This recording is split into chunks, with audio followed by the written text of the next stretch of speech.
এটা এনেকুৱা আজি যিটো বস্তুৰ দাম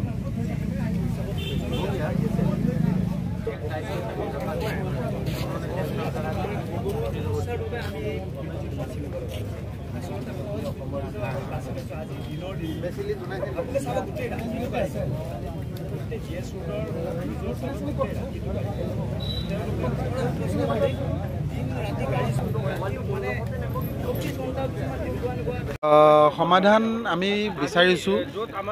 আমি গণতান্ত্ৰিকভাৱে প্ৰতিবাদ সাব্যস্ত কৰিছো আজি আপোনালোকে জানে কেব চালক বুলি ক'লে সমাজখনত এটা ভাবামূৰ্তিটো বেয়া হৈ গৈছে কিয় হৈছে অলপ পইচা বঢ়াই দিব বাইদেউ 10 টকা বঢ়াই দিব 20 টকা বঢ়াই দিব এনেকৈ খুজিবলগীয়া পৰিস্থিতি কিয় হৈছে আমি যদি সঠিক উপাৰ্জন পালো হয় তেতিয়াহ'লে আমি ভিক্ষাৰীৰ দৰে জানো ৰাইজক পইচা বেছিকৈ খুজিলো হয় এইটো নোহোৱা কৰিবৰ কাৰণে আমি চৰকাৰক অনুৰোধ কৰিছো যে অসুবিধাটো কি হৈ আছে আজি অলা উবেৰে এলগৰিদম ছিষ্টেমৰ জৰিয়তে 100 টকাত 400 টকা বঢ়াব পাৰে কিন্তু ড্ৰাইভাৰে 10-20 টকা খোজাৰ ফলত গোটেই ড্ৰাইভাৰ সমাজখনৰে বদনাম হৈ গৈছে এইবোৰ নোহোৱা হওক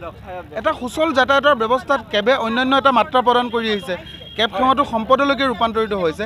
এই ব্যৱস্থাটোত যদি 100 টকা 30ৰ পৰা 40% কমিশ্যন খায় তেতিয়াহ'লে আমাৰ অৱস্থা কি হ'ব কওকচোন আমি মানসিক আৰু শাৰীৰিকভাৱে ক্ৰমান্বয়ে পংগু হ'বলৈকে গৈ আছোঁ মেচৰ বাকচটো সমান গাড়ীখনত যেতিয়া 12ৰ পৰা 14 ঘণ্টা আপুনি দন্তীয়া হৈ কেব সেৱা আগবঢ়াব তেতিয়া আপুনি কেতিয়াও সুস্থ মানুহৰ জীৱন এটা কটাব নোৱাৰে গতিকে চৰকাৰক আমাৰ প্ৰথমটো কথা যে 30ৰ পৰা 40% কমিশ্যন লোৱাটো এগ্ৰিগেটৰসমূহে যি অন্যায়ভাৱে লৈছে বন্ধ কৰক দ্বিতীয় কথাটো তেওঁলোকে ব্যক্তিগত বাহন যি বাণিজ্যিক ক্ষেত্ৰত ব্যৱহাৰ কৰিব দিছে সন্দেহ কুমাৰ পূৰ্বে এগৰাকী বাইদেৱে ক'লেই ব্যক্তিগত বাহন লৈ যিসকলে আজিৰ দেশত কেব সেৱা আগবঢ়াইছে তেওঁলোকৰ ব্যৱহাৰসমূহ বেয়া কিয় তেওঁলোকৰ ডাটা নাই আজি আমি কৰ কাটল দিছোঁ আমাৰ ডাটা আছে এগ্ৰিগেটৰ ওচৰত গতিকে আমি যাত্ৰীক এটা সৎ মনোভাৱেৰে কেব সেৱা আগবঢ়াওঁ কিন্তু ব্যক্তিগত বাহন ড্ৰাগছ খোৱা ল'ৰা এটা আহিও চলাব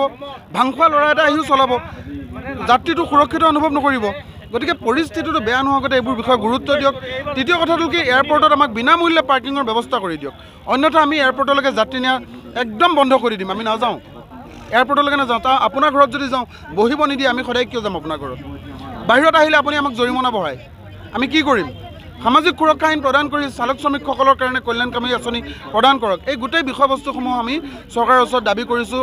48 ঘণ্টীয়া অনশন ধৰ্মঘট কাৰ্যসূচীৰে ইয়াৰ পাছতো নুশুনিলে ধাৰাবাহিক হ'ব আমাৰ এই প্ৰতিবাদ